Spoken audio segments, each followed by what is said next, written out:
is calling on the Parliament to nullify new regulations that, of course, hinder production costs as much by as 70%. The regulations known as the Sustainable Waste Management Extended Producers Responsibility, of course, currently under scrutiny by the National Assembly's Committee on Delegation Legislation. The regulators, manufacturers accountable for waste management, specifically targeting packaging materials, would be required to pay additional fees on packaging used in their products, including 150 shillings per litre packaging materials, 5% fees to be withheld by the National Environment Management Authority.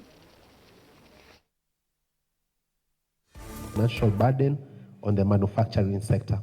The regulations carry the risk of making businesses untenable, as they would increase the cost of making goods and drive it so high that the goods will be unaffordable to make and sell to consumers.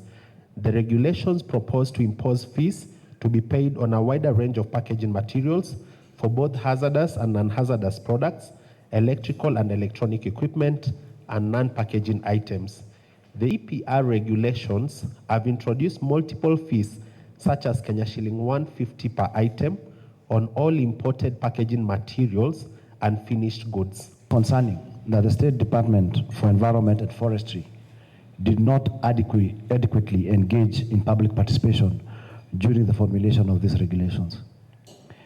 Public participation should be a major consideration when drafting legislation that would have significant effect on one of the biggest contributors of growth to the Kenyan economy.